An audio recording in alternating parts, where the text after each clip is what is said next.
Hey guys, I hope you're doing well. Welcome back to my I don't know whether to call it a channel or what. Oh, my lash is falling out. Let me fix that in a minute. Whoa.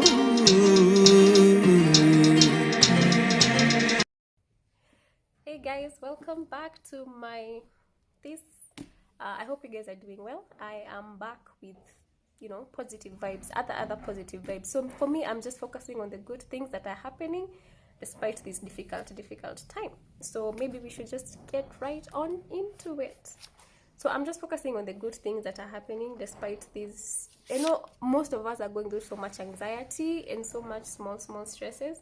So for me, it's just to come and maybe, I don't know, maybe help you through it and show you that things will get better, even though we feel like it's not going to happen anytime soon, but it's going to get better.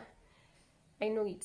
So just need you guys to feel a bit calm and let's focus on the good things for now, because if we keep on focusing on the bad things, it might not really end up too well for us. So okay, so maybe we can try and check out what the good things have happened throughout that 1 week. And this is what I found. I found a few things that were not so bad, which I think were very nice. So I'm going to share a few heartwarming reports and some good vibes, okay? So number one is that Somalia has sent doctors to Italy to help fight this COVID-19. So I don't know, I interpreted it in my own way. I found that a third world country is calling out, a first world country calling out to a third world country to help them out, which I think is nice. I think that's a very nice thing. So kudos Somalia, that was a very thing you did. It sent out about 20 doctors to go and help out, and we all hope for the best. I hope they're going to be okay, because they have families back in Somalia. I hope they're all going to do fine. So number two, we have patients 1 and 2 in Kenya have gotten better. They have recovered from this disease, and instead of celebrating, most of us went to social media to throw shade, troll. Calling her names. Someone even found nudes and decided to leak them and brand our effort as a PR exercise. Really? A PR exercise? Why would a government, in collaboration with the World Health Organization,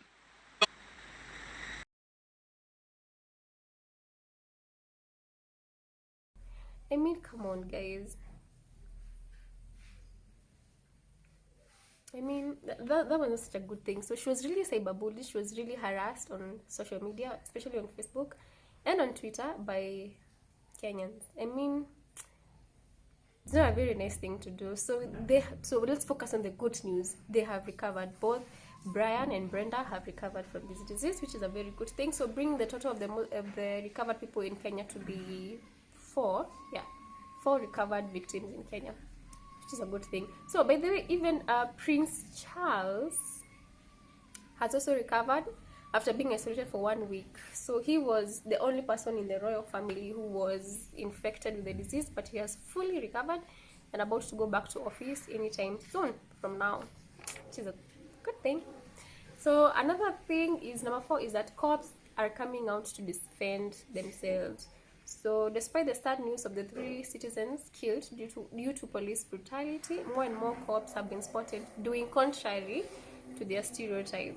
We have seen the police officer who assisted a mother and her child by carrying her bag. We also saw the guy who assisted, he's a policeman who assisted the lady at the Likoni ferry with her child, who were in the queue to get into the Likoni ferry. But she had on a plastic mask, from the plastic bottle, the bottom part of the plastic bottle. She cut it and she cut her daughter's and put it around the nose and the mouth to act as a face mask. But they say if it works, if it looks stupid and it works, then it's not stupid. So, but I think it's love of a mother. She didn't want her child and also herself to get infected, so she just used what she could. I think that's all she had, so she was just using what she could. If she couldn't afford a face mask, she was doing what she could with what she had. We have also seen another police lady who assisted some beba guys. So beba guys, the guys who carry mizigos with their mikokoteni. So I mean, during the daily hustle, these guys wanaangusha vitu, then the police is helping out. I mean, it's a big deal in Kenya because this is not something we're used to see from police. So it's a good thing. I think that was a very, very nice thing. Oh, and by the way, this lady who assisted the mama and the kid during the rush of the curfew, she has been awarded 50,000 by politician Suleiman. 50,000 shillings is supposed to be used to pay her school fees. I mean, to pay her kids' school fees once we resume schools, because of the good and the kind acts that she offered to that lady, which is a very nice thing. Yeah? So she's a policewoman. She works at Embakasi police station. She's been a policewoman for the last 12 years or 12 or 17. Mr. How. So she's been a policewoman for quite a while, and this is where she's now, getting to bloom as a police lady. She's a good indication that there are good people in the police. There are good people in blue. The men in blue can have good people. So I think it's a very, very nice thing, and kudos to her wherever she is. So we've also seen number 5 is that homeless people are being moved from streets to homes. So we have seen a few street children who are being assisted around the country. They're being moved from streets to homes. Only the people that they can be able to accommodate. We have volunteers who are willing to do that, and they're only taking the people they can be able to accommodate. We've also seen in Australia, homeless people are being moved to hotels. They're being moved to hotels, and not just any hotels, to 5-star hotels, where the cheapest room is costing $170 per night.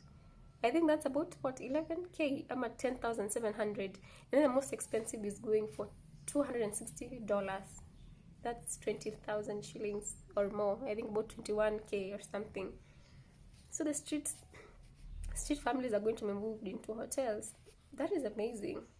That is amazing. So they're also isolating house victims of abuse and domestic violence, or also people with mental health problems. They're being isolated on their own, maybe in other hotel rooms. This is Australia we're talking about, not Kenya. It's Australia, which is a very, very good thing. Kudos, guys. So guys, remember the landlord from Nyandara was talking about? He has officially waived 2 months rent to his tenants. So he owns 28 residential units, which go for 3,000, and then 5 commercial units, which go for 5,000 shillings. So I did the total, and I got to see how much is going to be passing for the next 2 months. So 28 residential units for 3K, that's 84,000. And then 5 commercial units at 5K each, that's 25K. So for 1 month, he gets about 109,000 shillings in a month. And then for 2 months, it's 218,000.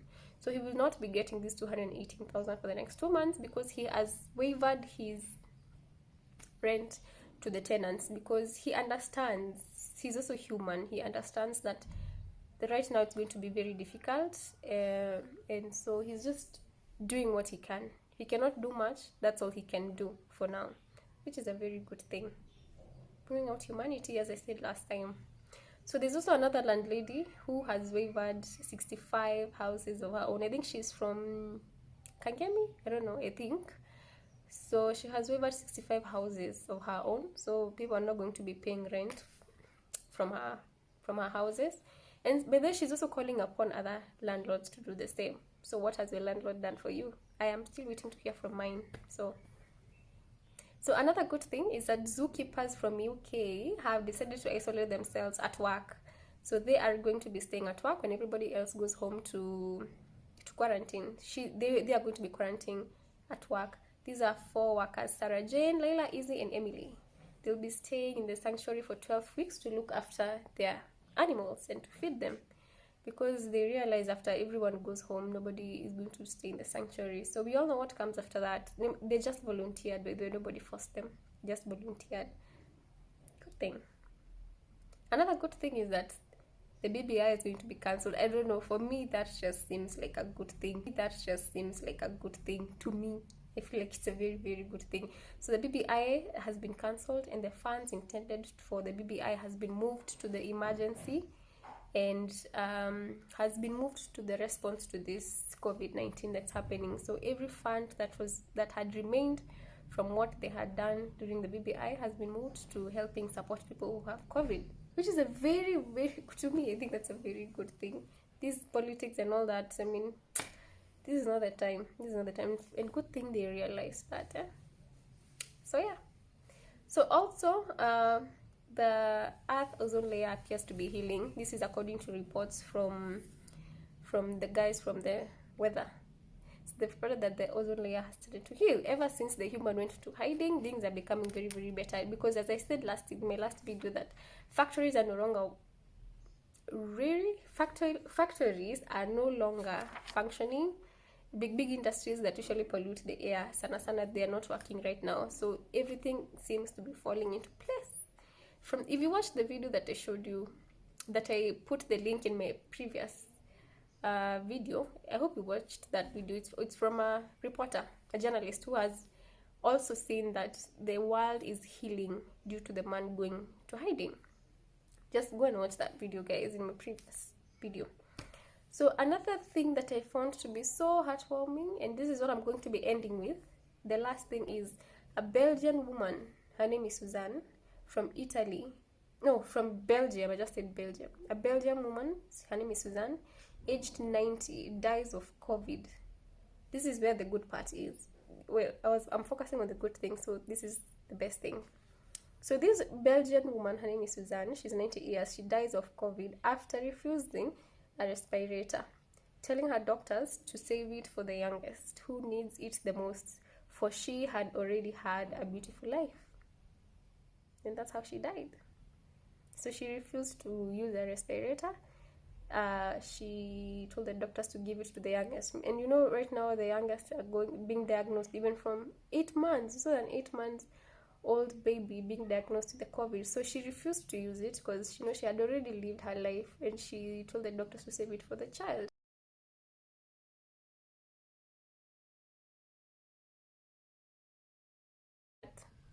So that's all I had for you guys today. So I hope you guys are going to continue focusing on the good things, because right now I think that's the only thing that's going to keep us moving forward, is that we see and we start getting hope. We need hope right now. All we need is hope, because we do not know the future. We don't know what the future holds. So guys, I hope you're going to focus on the good things. Please, this bashing of Brenda and Ben, okay, I agree that she did wrong by denying this Brian, but let's just focus on the good things, guys. So that's all I had for you today. So I hope to be seeing you maybe some other time. And so from me, bye.